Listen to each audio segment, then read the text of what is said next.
Welcome to this scripting tutorial for the Deck Midi plugin.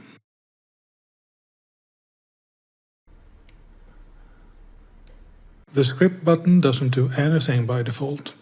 Instead, you write script commands to tell the button what to do when certain events occur.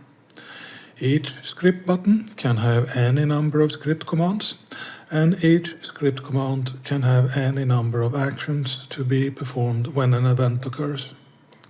You can write the script commands in the script field in the editor, or tell the button to load the script from a file. With the script button, you write script commands. And a script command consists of two main things. First, you have an event that will trigger the command, and then you will have one or more actions to be performed when the command is triggered. Some simple commands can look like this. The first one will display the text hello when you press the button, and the second one will display the text goodbye when you release the button. If we look at the syntax, each command should be surrounded by square brackets, and within that command, the event should be surrounded by round brackets, and each action should be surrounded by curly brackets.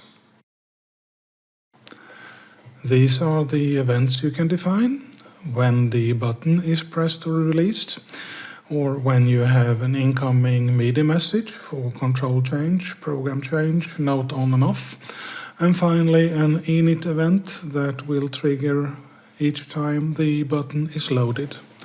And the actions you can define are sending MIDI messages, displaying an image and text on the button, setting the button state, and having a pause between actions.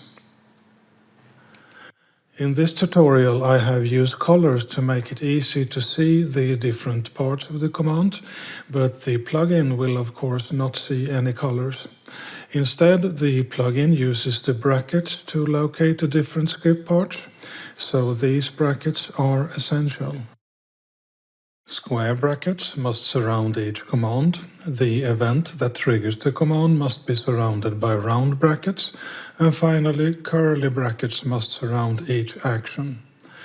If there's anything I want you to remember after this tutorial, it's the importance of these brackets. If they are not used correctly, the script will not work. For MIDI events and actions, the same basic syntax is used. The first parameter is the MIDI channel, the second is the control program or key, and the last parameter is the value or velocity. This basic syntax can be used both in events and actions, but some extended options are available depending on where it is used. For events, you can define intervals and can, for instance, say that the event should be triggered for any value between 5 and 20 inclusive. These intervals can be used for all three parameters. For events, you can also define transitions. When a value goes from being higher or lower than a threshold and is passing that threshold value. In the first example, the event will be triggered when the previously received value is above 20 and the latest received value is 20 or lower. Please note that this is not the same as defining an interval between 0 and 20, since such an event would be triggered for every value below 20, while the transition event is just triggered once when the threshold is passed. Transitions can only be defined for the third parameter, the value and velocity, not for the first two parameters. For actions, you can define a reference to the received value by using #value#. These two sample commands will be triggered on all incoming CC5 MIDI messages on channel 1. The first will display the received value on the button, while the second will echo the received value to CC8 on channel 2. You can also use the value reference anywhere in an image path if you want individual images for each value. And finally, you can have simple math expressions if you need to transform the value in any way. You can add, subtract, divide, and multiply the value, and the result is forced to be in the normal MIDI range, 0 to 127. If the result of the expression is negative, it is set to 0. And if the result is higher than 127, it is set to 127. You can have multiple commands for a button, and there is a difference in how the plugin handles multiple button commands and multiple MIDI commands. If you have multiple button commands, the plugin will cycle through them, one for each button press. In this example, the plugin will send a note on the first time the button is pressed and a note off the second time, and it will continue to cycle through those commands. When the button is released, nothing will happen.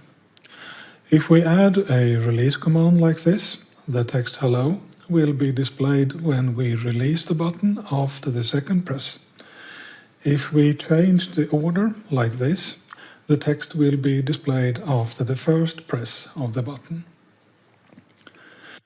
If you have multiple MIDI commands, all commands triggered by an incoming MIDI message are run. In this example, both commands will be run when value 127 is received, but only the first command will be run for values 0 to 126.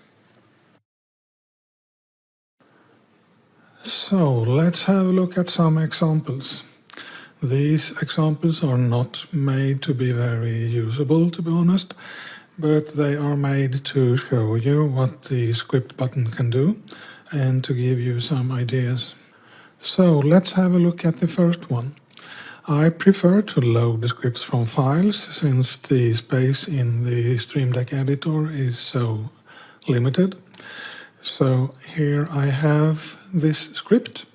You can see that I have the same color coding in my editor as I have in the tutorial. If you are using Windows and Notepad++, you can also have this color coding. Please check the website for how to do that. This example is very simple. It will play a C major chord, adding one note for each button press.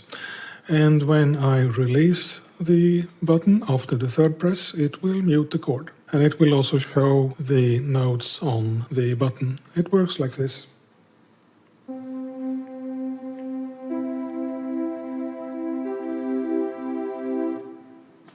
Very simple. The next example is a toggle switch for the cycle mode. So if I use the button, I will toggle the cycle mode in Cubase. But there is an added functionality in this button. So if I change the cycle mode in Cubase, it will automatically change the state of the metronome. Like that. And the script looks like this. It monitors CC4, that is a cycle mode, and it echoes whatever it gets for CC4 to CC15, that is the metronome. And the press command will simply send a toggle command to Cubase for the cycle mode. The final example is a bit more complex, but it's easy to see what is happening. The button is connected to the volume fader for the selected channel, and when I move the fader, the value is displayed on the button. But the script is doing more than just showing the volume on the button. The channel will be soloed when the volume is at max, and it will be muted when the volume is at 0. So if I move the fader to the top, the channel is soloed, and if I move it to the bottom, it is muted. Let's have a look at the script details so you understand what is going on here. The first init command simply displays a generic image on the button when it is loaded. Then there are a number of commands listening for CC10, which is the volume. The first line triggers when the received value is 0, in which case it sends a mute command to Cubase. The next line triggers when the value transitions from 0 to something higher, in which case it switches off mute. Next line triggers when the value is 127, in which case it sends a solo command to Cubase. The following line triggers when the value transitions from 127 to something lower, in which case it switches off solo. And the last line triggers when the value is between 1 and 126, in which case the value is simply displayed on the button. The plugin evaluates all of these commands every time it receives a value for CC10, and in some cases multiple commands are run.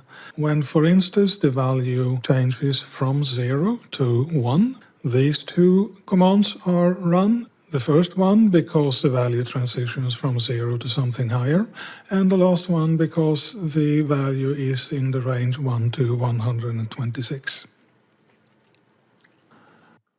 One thing to notice is that the script button only monitors MIDI events coming from the external source, not MIDI events coming from other Stream Deck buttons.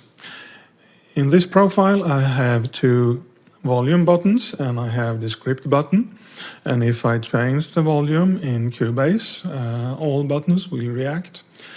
But if I use the Stream Deck buttons to change volume, the volume will change in Cubase, but nothing will happen on the Stream Deck button, because in this case we are only sending to Cubase, we are not getting anything back from Cubase, and that's why the script button doesn't react. That's all for this tutorial. Please have a look at the website for more details for how to create scripts and what you can do with it. Thanks for watching.